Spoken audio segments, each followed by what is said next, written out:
So it is Wednesday, September 21st. My name is Jim Mayola, and we are in the Gatehouse Museum in Sykesville.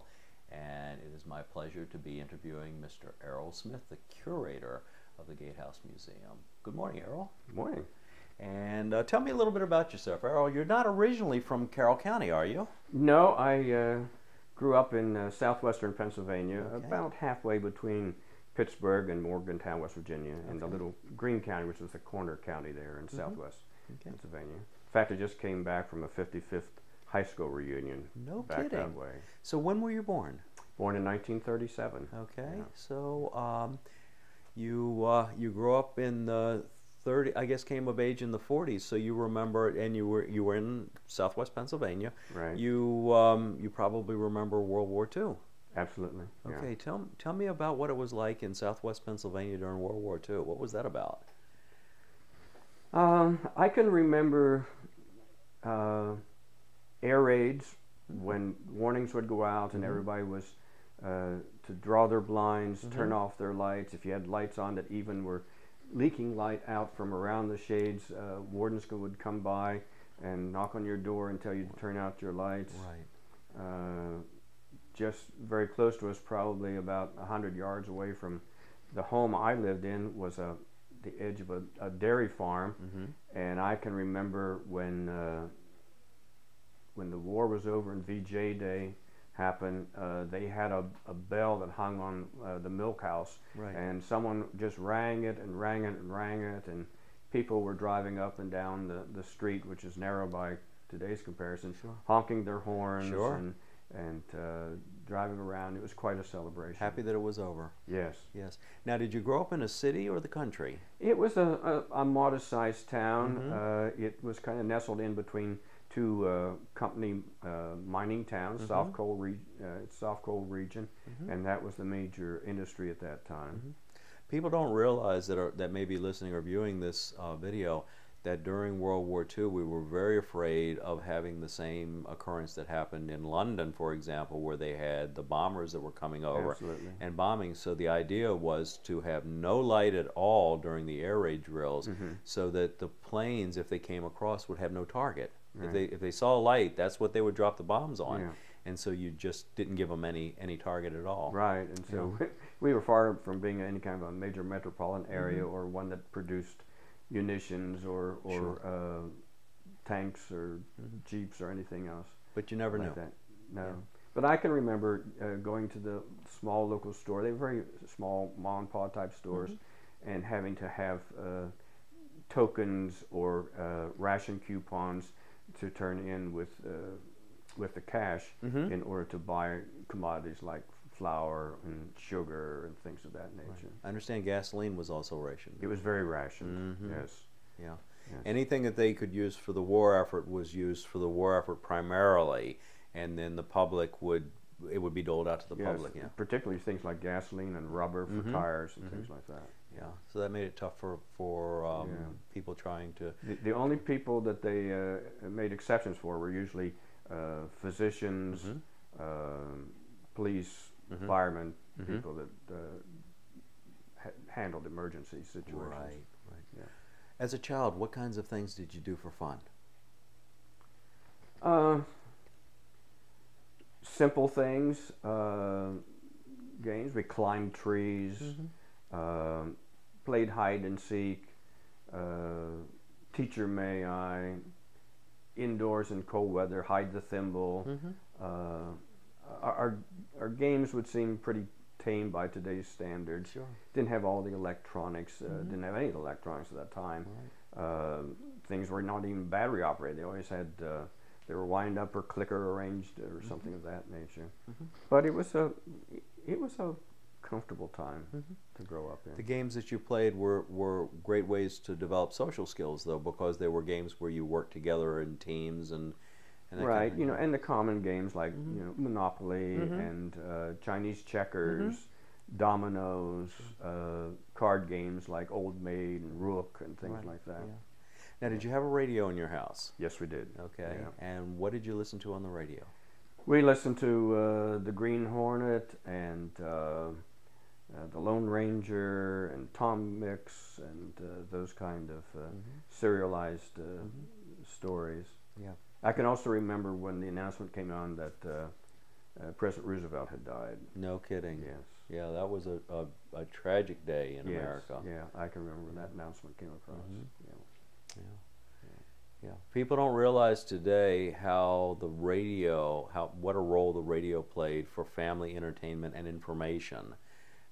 Everybody has a television or a computer in every room of the house now, or you carry a BlackBerry with you, you know, that you can connect to everything. But yeah, the I radio remember was really probably when I was around 10, my father bought a new radio, and it also had a record player in it. We could play 78s. Wow. And we thought that was great. But, you know, on Saturday nights, we would sit around the radio like people sit around watching TV now to listen to the programs of that time and eat popcorn and stuff like that. Sure. It was great entertainment. And listen to ball games and, you know, the news and whatever. So you went to grade school, and did you go to high school there? Yes. Same place? So you stayed in the same town? Right. Okay. How about college? I went to Waynesburg College, which is now a university, which is in the county seat. It was a church-related small liberal arts college at the time, related to the Presbyterian Church, and majored in psychology and education. It was a dual major. Okay. Yeah. And then what happened in your life, Errol? Well, we were very involved in the church. My father died when I was 12, and there were two other boys. I have an older brother and a younger brother and a sister.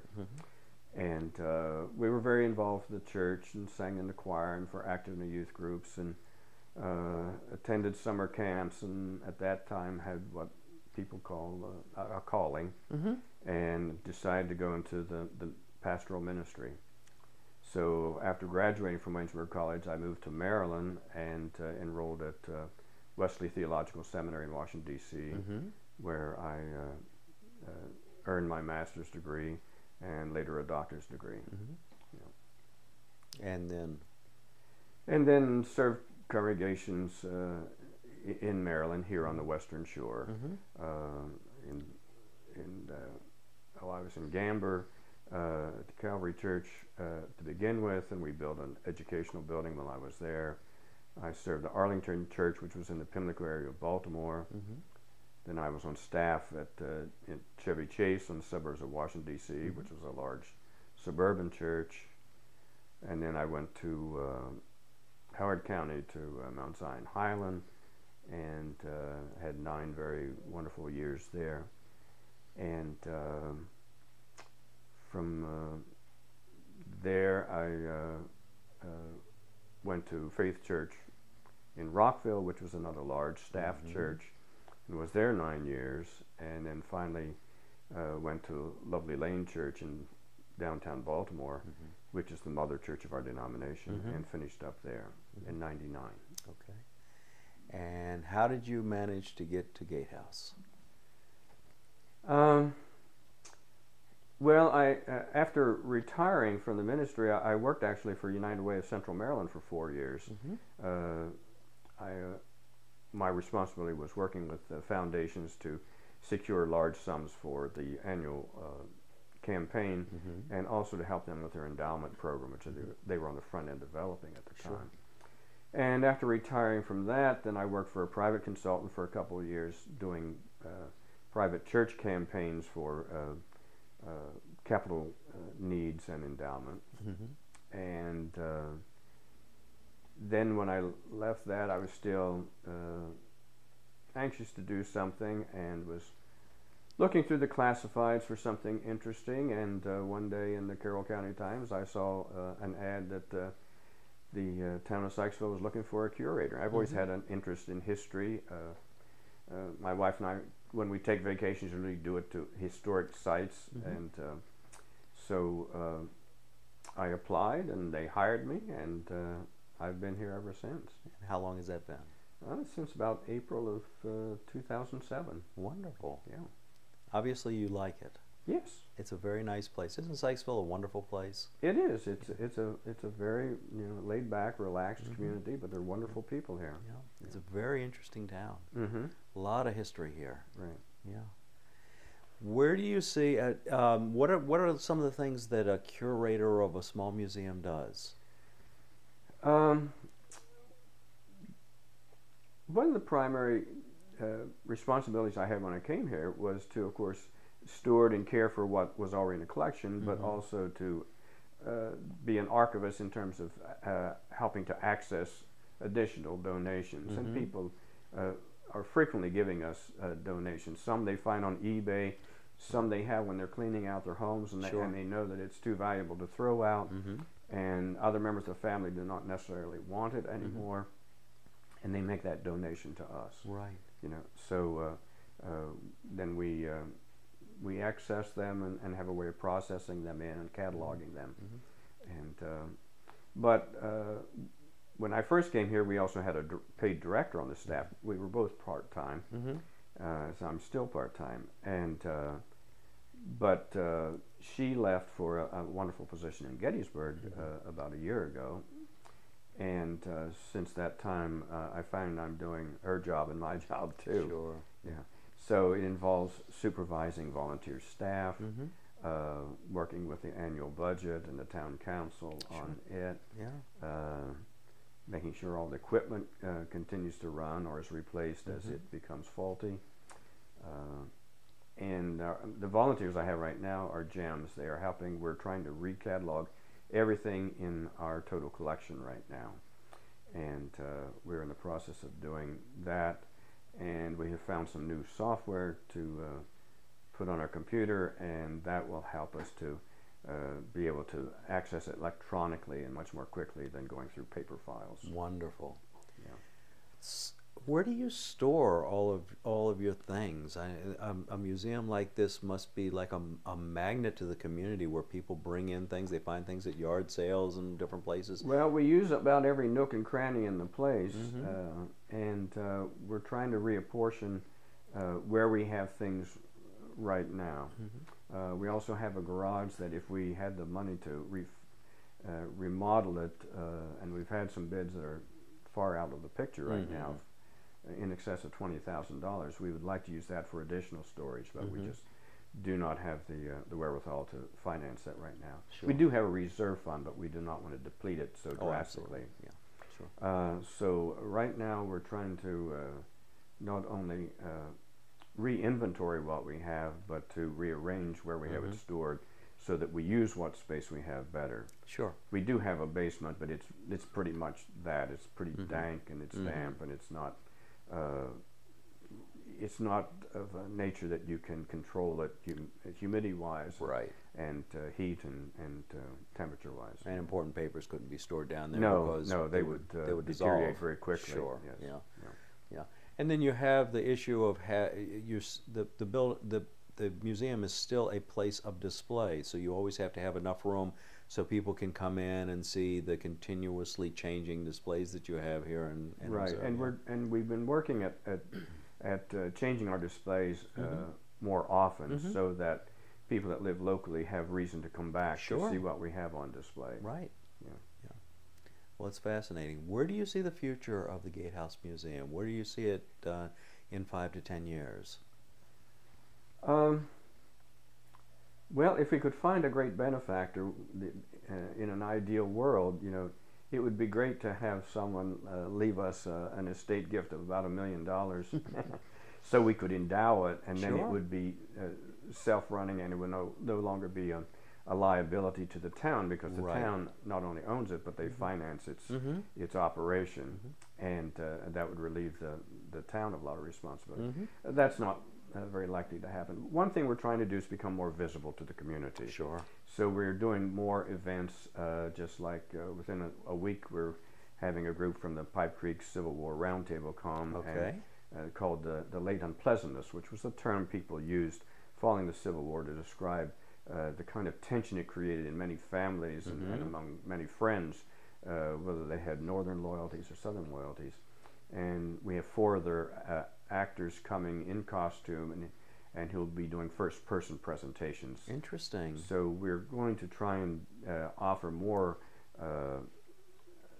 programs of this type.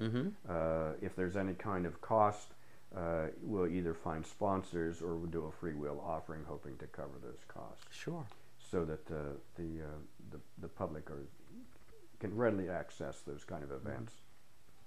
Well, I can tell you that the Gatehouse Museum, from my point of view, is a gem in this community. It's wonderful to have it here, and it's a real treasure. Any other thoughts, Errol? I think sometimes people in the town do not realize what a resource we are, and in fact, we have sometimes part-time journalists for the Times or the Advocate come and do research here about items. Right now we have a senior at Hood College who is coming here every couple of weeks doing research for a major paper he's writing. He's a history major. And so we do offer that in terms of being available to people who want to do research, and for which we have items and resources that are germane to their issue. Fascinating. How about genealogical things? Does anybody ever come here trying to trace their family ties or anything like that? Yes, and sometimes we're able to help them, sometimes we're not. The Shipley family, which of course is a very large family in the county, published a few years ago 3 volumes of genealogical research, and we do have a set of those, and people are certainly free to use those here.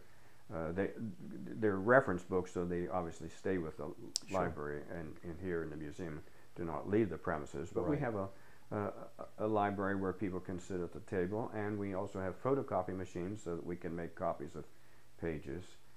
We have reference books dealing with the cemeteries in the county and who are buried there, and people frequently use those in trying to track burial plots and families that way. Fascinating. And we have a good relation with the Genealogical Society in the county, and a good working relationship with the Carroll County Historical Society. So we have that kind of linkage as well. Absolutely. Well, Errol, it was certainly a pleasure talking to you today, and I look forward to seeing your new and improved website. Well, thank you. We're glad to be here for the community. Hope that more will stop by and see us.